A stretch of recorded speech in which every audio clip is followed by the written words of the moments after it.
Hello everyone, welcome to my YouTube channel commerce से शिक्षा। आज की क्लास में हम डिस्कस करने वाले हैं कम्युनिकेशन।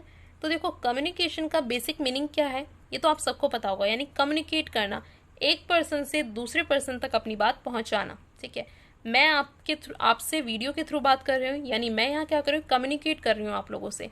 ठीक है, तो यहाँ पर मैंने अपनी जो भी बातें थी, जो भी अपने आइडियाज़ थे, जो भी अपनी नॉलेज थी, वो आप तक पहुँचा दी।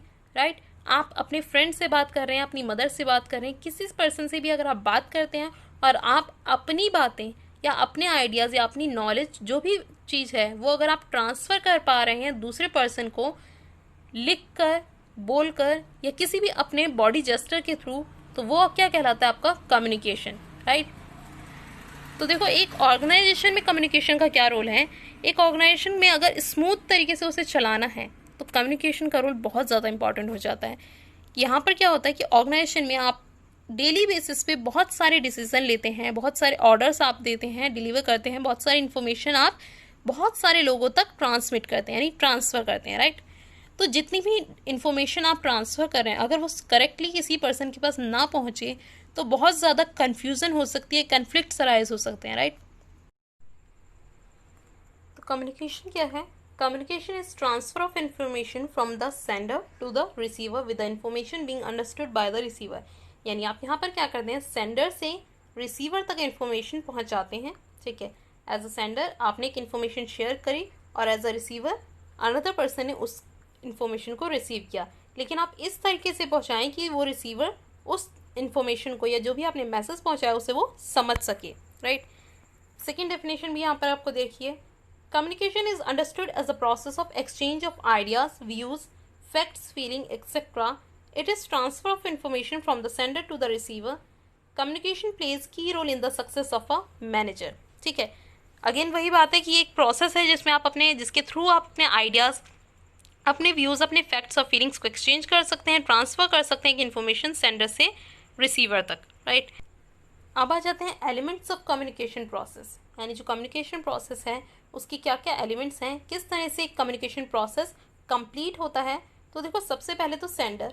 ठीक है, एक सेंडर होता है जिसके पास आइडियाज़ होते हैं।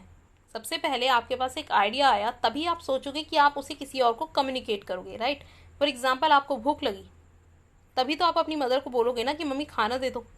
भूख लगेगी ही नहीं तो आप कुछ बात करोगे ही नहीं अपनी मदर से। राइट, तो सबसे पहले आपके दिमाग में आइडिया आना चाहिए। The person who conveys his thought और आइडियाज़ टू द रिसीवर, यानी वो पर्सन जो अपने थॉट्स और आइडियाज़ रिसीवर तक पहुंचाता है। ठीक है, जिसके पास एक्चुअल में स्टार्टिंग में थॉट्स और आइडियाज़ होते हैं। Right, next is message. Message क्या हो सकता है, आइडियाज़, फीलिंग्स, सजेशंस, ऑर्डर, कुछ भी हो सकता है। ठीक है, इंटेंट टू बी कम्युनिकेटेड, कोई आइडिया आ सकता है आपके माइंड में, कोई फीलिंग जो आप शेयर करना चाहते हो, कोई सजेशन अगर आप किसी पर्सन को देना चाहते हो, एज अ बॉस आप किसी एम्प्लॉय को ऑर्डर देना चाहते हो, तो ये सारे आपके मैसेज के पार्ट हैं। ठीक है, जिसमें आपकी इंटेंशन क्या होती है कि आपको ये किसी दूसरे पर्सन को कम्युनिकेट करना है। थर्ड है इनकोडिंग। तो यहाँ पर देखो, सेंडर था, सेंडर ने एक मैसेज दिया, सेंडर के पास पहले एक आइडिया आया, अब उसने उसे एक मैसेज की तरह अनदर पर्सन को शेयर करने का सोचा। ठीक है, फिर आया था encoding, the process of converting the message into communication. ठीक है, आपके दिमाग में आइडिया आ गया, फिर आपने सोचा कि इस मैसेज को मुझे किसी दूसरे पर्सन के साथ शेयर करना चाहिए जिसे मुझे ये मैसेज देना है। ठीक है, लेकिन आप किस तरीके से देंगे, अभी तक आइडिया या जो भी मैसेज है वो आपके माइंड में है, आप उसे देंगे किस तरीके से, आपको किसी ना किसी मोड ऑफ कम्युनिकेशन के थ्रू जाना होगा। या तो आप वर्ड्स के थ्रू, यानी आप लेटर लिख सकते हैं, ईमेल कर सकते हैं।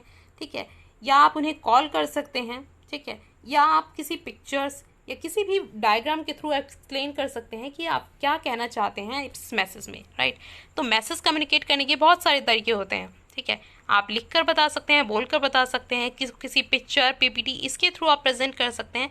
इवन आप अपने बॉडी जेस्चर्स से भी समझा सकते हैं। ठीक है, आपके बॉडी जेस्चर्स, आपकी फेस एक्सप्रेशन बताते हैं कि आप क्या कहना चाहते हैं। राइट, फिर आ जाता है मीडिया, पाथ और channel through which encoded messages transmitted to receiver.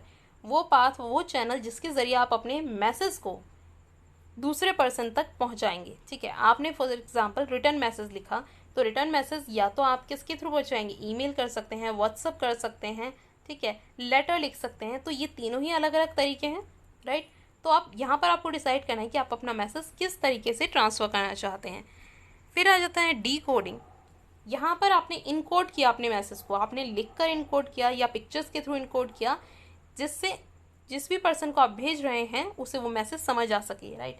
यहाँ जो डी कोडिंग है, डी कोडिंग में क्या हुआ, सेंडर क्या करता है, कन्वर्ट करता है इनकोडेड सिंबल्स को। आपने जो लिखा, जो पिक्चर्स भेजी, उसे कन्वर्ट करता है और उसे समझता है इस केस में, ठीक है। डी कोडिंग मीन्स आपने जो भी मैसेज भेजा है उसे डी कोड करना, उसे समझना, ठीक। फिर आता है रिसीवर। रिसीवर कौन है, जो रिसीव कर रहा है जो भी कम्युनिकेशन, जो भी आइडियाज़, जो भी इंफॉर्मेशन आप तक आई है उसे जो रिसीव कर रहा है वो क्या है, रिसीवर, ठीक। फिर 7th इज फीडबैक। आपका जो प्रोसेस है कि एक कम्युनिकेशन कंप्लीट हुआ है नहीं, कम्युनिकेशन कंप्लीट कब होगा, मैंने आपसे कहा कि आपको इस दिन के लिए तैयारी करनी है, इस दिन आपका एग्ज़ाम है, ठीक है। अब यहाँ से एज अ टीचर मैंने अपने स्टूडेंट्स तक मैसेज पहुँचा दिया। ये कम्युनिकेशन कंप्लीट कब होगा, जब ये इन्फॉर्मेशन स्टूडेंट्स के पास पहुँच जाएगी, ठीक है। फॉर एग्जांपल मैंने व्हाट्सएप पर आपको एक मैसेज दे दिया, अब यहाँ पर स्टूडेंट्स के पास ये मैसेज गया या नहीं गया, उन्होंने रीड किया या नहीं किया, ठीक है। तो इसकी इन्फॉर्मेशन मुझे कैसे मिलेगी, मुझे एक फीडबैक चाहिए, ठीक है, कि हाँ आपने इस मैसेज पर ध्यान दिया, आप इसे पढ़ चुके हैं, आप इसकी सारी जो भी इन्फॉर्मेशन है आप समझ चुके हैं। तो इसके लिए मुझे एक रिप्लाई चाहिए होगा रिसीवर से कि हाँ ये मैसेज मुझे रिसीव हो गया है और मैं इसकी टर्म्स एंड कंडीशंस को समझ चुका हूँ, राइट। तो यहाँ पर लास्ट प्रोसेस का पार्ट क्या है, फीडबैक, कि आपको फीडबैक मिलना चाहिए। All the action of receiver indicating that he has received and understood the message of the sender, यानी रिसीवर को ये एक्सप्लेन करना होगा कि उससे सेंडर का मैसेज रिसीव हो गया है और वो उसे समझ भी चुका है। जो जिस तरीके से आपने मैसेज लिखकर भेजा या बोलकर भेजा, तो वो उस चीज़ को प्रॉपरली समझ चुका है, ठीक है। लास्ट है यहाँ पर नॉइस, यानी कम्युनिकेशन के टाइम पर जो प्रॉब्लम्स आ सकती हैं। आप किसी को कॉल कर रहे हो एक इन्फॉर्मेशन देने के लिए, नेटवर्क ना मिले, ठीक है, या आपने कॉल कर दिया तो इतने पुअर नेटवर्क हैं कि आप कुछ बोल रहे हैं उसको कुछ और समझ में आ रहा है, ठीक है, आवाज़ आपकी कट कट कर जा रही है। आपने एक लेटर भेजा, वो पहुंचा ही, आपको पहुंचानी थी 2 दिन में इन्फॉर्मेशन, बट वो डिले हो गया और वो 4 डेज में पहुंचा। तो ये सारी क्या है, ऑब्स्ट्रक्शंस में आ जाते हैं। सम ऑब्स्ट्रक्शन और hindrance to communication like poor telephone connection, inattentive receiver, ठीक है। तो ये सारी क्या है, ऑब्स्ट्रक्शन है जो कम्युनिकेशन को फेल कर सकते हैं। कम्युनिकेशन प्रोसेस को जब भी आप एग्जाम में लिखेंगे तो आप इसी फ्लो चार्ट के थ्रू ही इसे एक्सप्लेन करेंगे, ठीक है। ये आपको बताता है कि किस ऑर्डर में आप ये कम्युनिकेशन प्रोसेस को कंप्लीट करते हैं। तो सबसे पहले आया सेंडर, जिसके पास आइडियाज़ थे, ठीक है, उसने एक सोचा कि मैं इस आइडिया को एक मैसेज में कन्वर्ट करूंगा और इस मैसेज को रिसीवर तक पहुंचाऊंगा, ठीक है।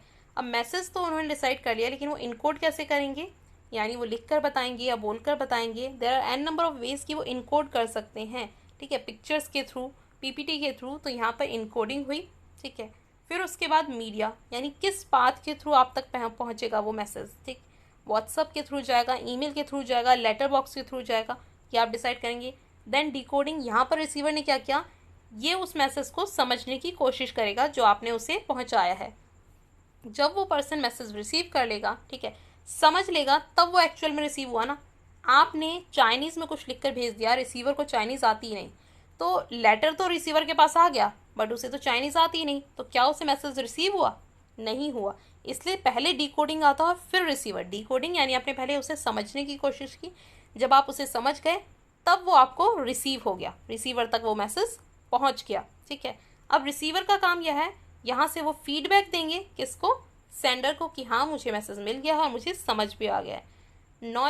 नॉइस आपकी दोनों तरीके से आ सकती है, डिकोडिंग के टाइम पर भी और इनकोडिंग के टाइम पर भी। यानी जब आप मैसेज डिलीवर कर रहे थे तब ऑब्स्ट्रक्शंस आ सकते हैं, जब आप डिकोड कर रहे थे तब भी प्रॉब्लम्स आ सकती हैं। नेक्स्ट है आपका इंपॉर्टेंस ऑफ कम्युनिकेशन, यानी कम्युनिकेशन की ऑर्गेनाइजेशन में क्या इंपॉर्टेंस है, क्या महत्वता है।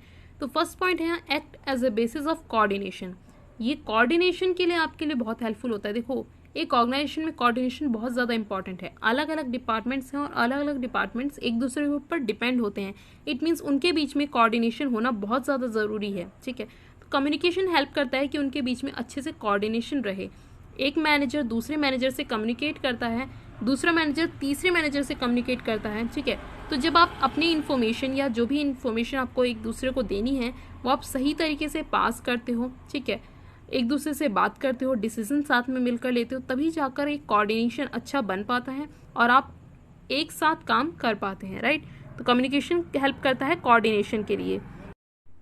नेक्स्ट पॉइंट है helps in smooth working of an enterprise.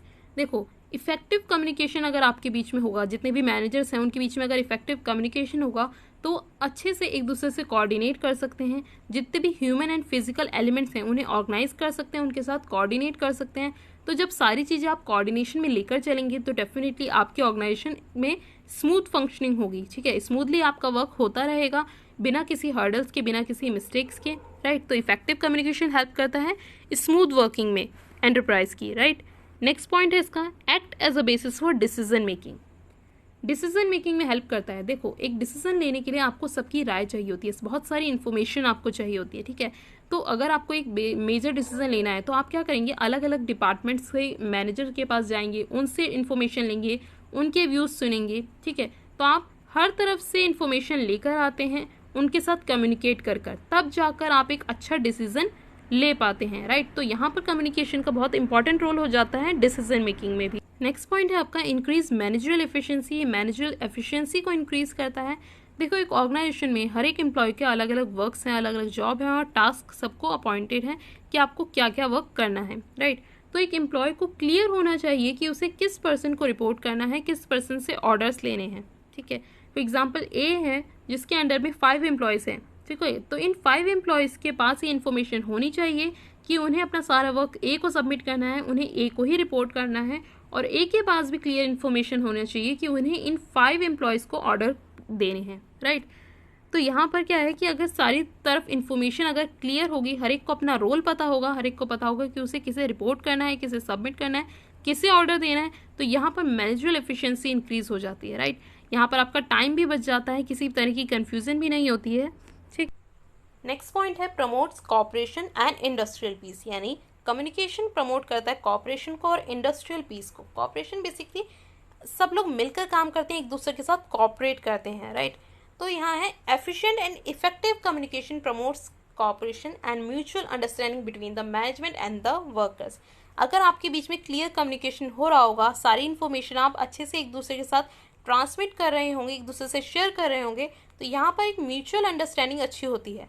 Managers और वर्कर के बीच में अगर अच्छा कम्युनिकेशन है तो उनके बीच में अंडरस्टैंडिंग भी अच्छी होगी, यानी वो दोनों एक दूसरे के साथ कॉपरेटली वर्क करेंगे, एक दूसरे को कॉपरेट भी करेंगी, राइट। तो इसलिए कहा गया है कि जो कम्युनिकेशन है वो प्रमोट करता है कॉपरेशन को एंड इंडस्ट्रियल पीस को। यानी इंडस्ट्रियल पीस यानी किसी भी तरह की कोई भी आपके कन्फ्लिक्ट अराइज नहीं होंगे मैनेजमेंट और वर्कर के बीच में, दोनों एक दूसरे के साथ मिलकर काम करेंगे, राइट।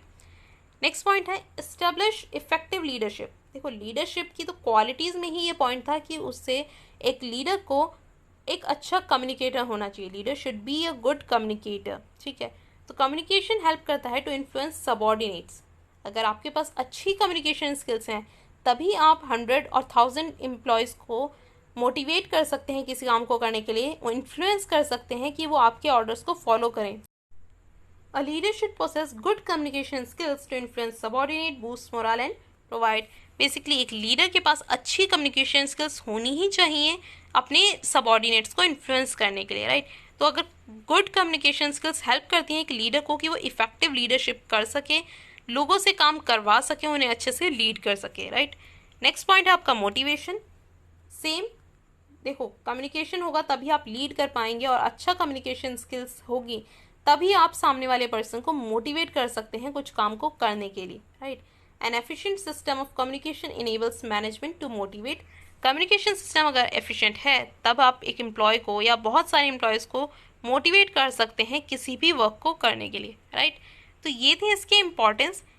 इसके बाद आएगा आपका फॉर्मल एंड इनफॉर्मल कम्युनिकेशन क्या होता है, उसे हम नेक्स्ट क्लास में डिस्कस करेंगे। अगर वीडियो इन्फॉर्मेटिव लगा हो तो प्लीज़ इसे लाइक कीजिए, शेयर कीजिए एंड सब्सक्राइब कीजिए मेरे चैनल को ऐसी और वीडियोस के लिए। Thank you so much for watching the video.